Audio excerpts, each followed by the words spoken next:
हमारी संस्कृति, हमारे संस्कार सदा रहें हमारे साथ। सब्सक्राइब करें तिलक। हे कौंते, यदि तुम्हें पांडवों को विजयी बनाना है तो तुम्हें इन सब का वध करना होगा। वध? इन सब का वध? हाँ, इन सब का वध।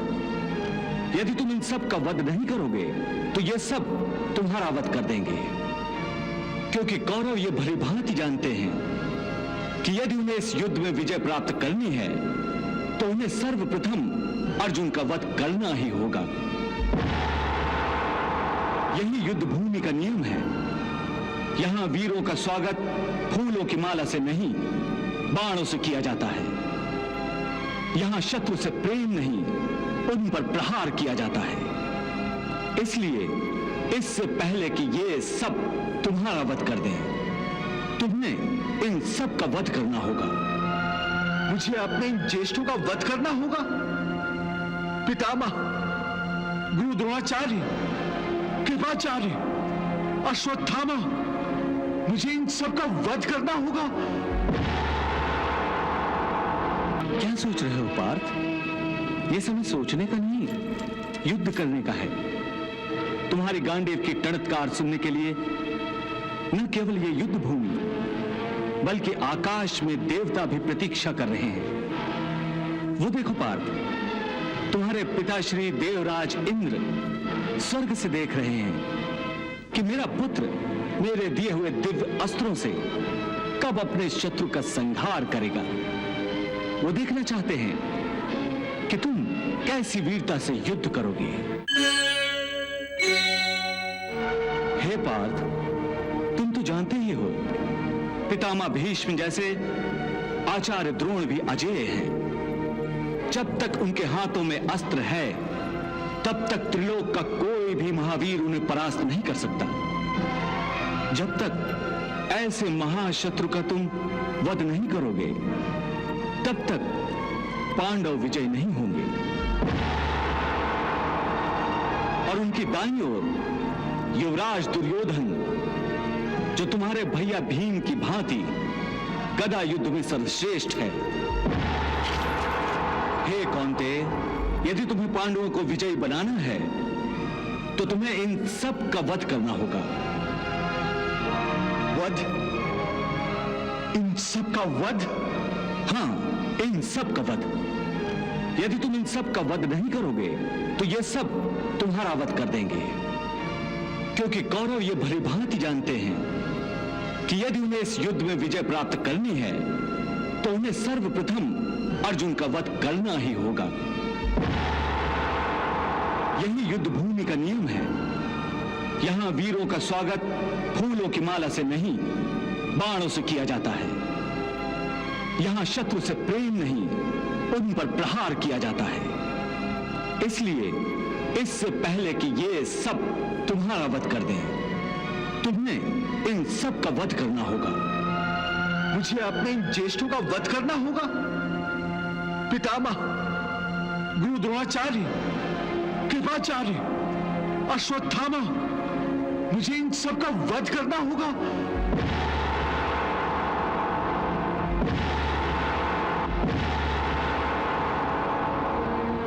प्रेम, स्नेह और मोह माया के जाल में फंसे अर्जुन के लिए यह वो कमजोर क्षण था जब वो स्वयं कमजोर पड़ने लगा था और शत्रुओं की सेना में अपने सगे संबंधियों को देखकर उसके हाथ पांव फूलने लगे थे। उसका आत्मविश्वास डगमगाने लगा था। वीर रस की जगह उस पर भावनाएं छाने लगी। उसको अपना बचपन याद आने लगा कि वो किस प्रकार अपने पितामह की गोद में चढ़कर खेला करता था।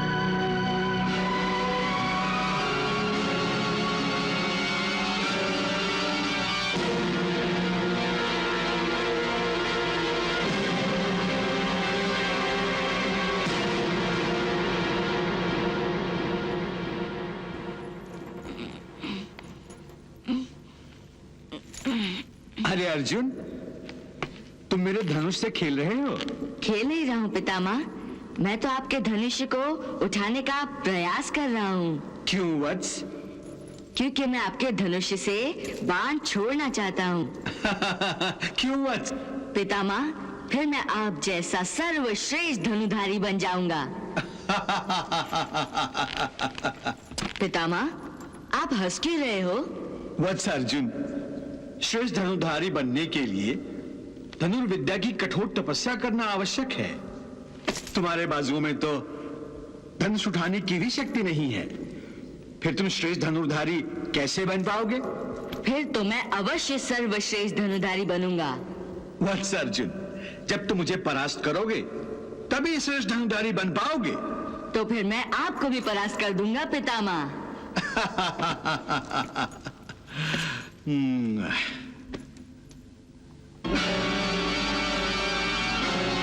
फिर उसे आचार्य द्रोण की याद आई। अर्जुन, निशाना लगाया? हाँ गुरुदेव। अब बताओ, तुम्हें क्या दिखाई दे रहा है? मुझे इमली के पेड़ पर बैठा हुआ एक सुंदर सा पंछी दिखाई दे रहा है। अर्जुन, तुम्हें केवल पंछी ही नहीं बल्कि पेड़ पर लगी हुई इमली और पंछी की सुंदरता दिखाई देती है। तो फिर तुम कैसे पंछी का निशाना लगा सकते हो? तो फिर गुरुदेव निशाना कैसे लगाएं? अर्जुन, तुम्हें जब पक्षी को निशाना बनाना है तब तुम्हें केवल पंछी को ही नहीं बल्कि उसकी आंख को निशाना बनाना चाहिए।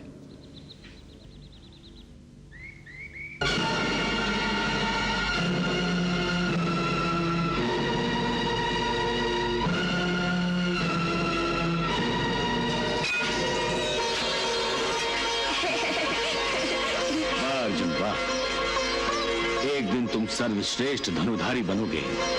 मेरा आशीर्वाद है तुम्हारे साथ।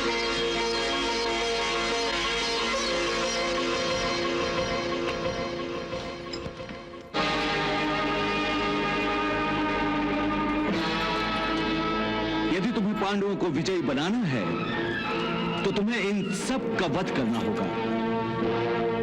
क्या सोच रहे हो पार्थ? यह समय सोचने का नहीं, युद्ध करने का है। तुम्हारी गांडीव की टणत्कार सुनने के लिए न केवल ये युद्ध भूमि बल्कि आकाश में देवता भी प्रतीक्षा कर रहे हैं। वो देखो पार्थ, तुम्हारे पिताश्री देवराज इंद्र स्वर्ग से देख रहे हैं कि मेरा पुत्र मेरे दिए हुए दिव्य अस्त्रों से कब अपने शत्रु का संहार करेगा। वो देखना चाहते हैं कि तुम कैसी वीरता से युद्ध करोगे। अर्जुन ये सोचकर सर से पांव तक कांप गया और उसकी कल्पना शक्ति ने उस भयानक दृश्य को दिखा दिया कि वो अपने शत्रु का वध कैसे करता है।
अर्जुन, तुमने अपने ही कुल का संहार किया है, अपने ही भाइयों का वध किया है, अपनी ही बहनों को विधवा बनाया है तुमने।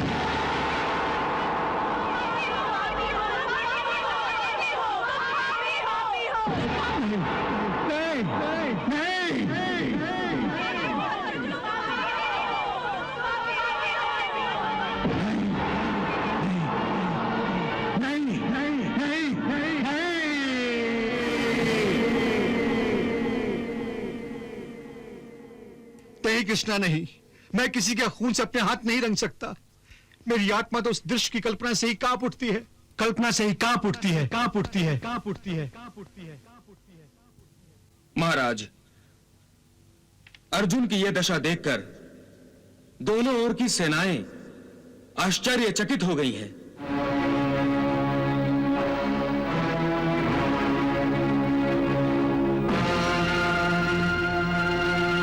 कौरव पक्ष की सेनाएं खुश होकर जय घोष कर रही हैं।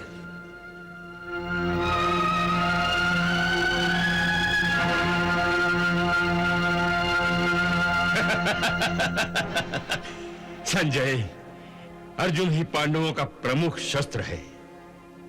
यही वो शक्ति है जिस पर पांडवों की जीत और हार निर्भर करती है। यदि अर्जुन ने ही युद्ध करने से इनकार कर दिया तो अब युद्ध कैसे होगा? पांडव विजयी कैसे होंगे? हे संजय, मैं जानता था पांडव युद्ध से अवश्य कतराएंगे। अपने कुल का संहार टालने के लिए युद्ध को भी अवश्य टालेंगे। मेरा अनुमान सही निकला संजय। अब युद्ध नहीं होगा, अब युद्ध नहीं होगा। कृष्णा, मैं अपने ही सगे संबंधियों का खून कैसे बहा सकता हूं, कैसे बहा सकता हूं? गुरुदेव तो एक शिष्य के लिए पिता और भगवान के समान होता है, तो फिर मैं उसका अनादर कैसे कर सकता हूं? जिस गुरुदेव ने मुझे धनुर्विद्या दी, तीर चलाना सिखाया, उन्हीं की दी हुई धनुर्विद्या का दुरुपयोग करते हुए मैं उसी आदरणीय शरीर पर तीरों की वर्षा करूं, उन्हीं के सीने को छलनी करूं? मैं इतना ओछा और गिरा हुआ मनुष्य नहीं, इतना ओछा और गिरा हुआ मनुष्य नहीं हूं।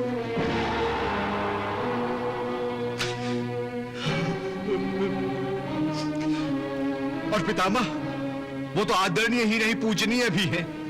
इतने पूजनीय कि जिनके आगे मैं नजर नहीं उठा सकता हूं, उनके विरुद्ध हथियार कैसे उठा सकता हूं? कृष्णा, जब मेरे पैरों ने चलना भी नहीं सीखा था, तब पितामह ही ने मुझे मेरा हाथ थामकर जीवन पथ पर एक एक कदम चलना सिखाया था। जिस पितामह के सीने से मेरे लिए प्रेम और स्नेह की गंगा और जमुना सदा फूटती रही है, उस पितामह के सीने में मैं तलवार भोंका खून की नदियां कैसे बहा सकता हूं? मैं कोई दैत्य नहीं हूं जो मैं मेरे अपनों के ही रक्त से स्नान करूं। ये मुझसे कदापि नहीं हो सकता, कदापि नहीं। जिन गुरु द्रोण ने दी धनु विद्या, उन पर धनुष उठाऊं कैसे?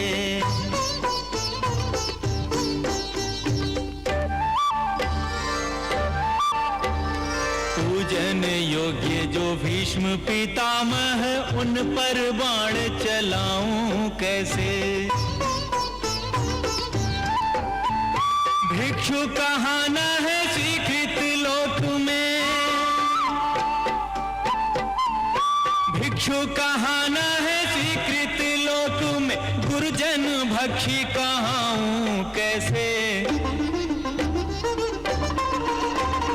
भिक्षु कहाना है स्वीकृत लोक में, गुरुजन भक्षी कहाऊं कैसे? रुधिर सने भोगों के लिए अपनों का रुधिर बहाऊं कैसे? रुधिर सने भोगों के लिए अपनों का रुधिर बहाऊं कैसे?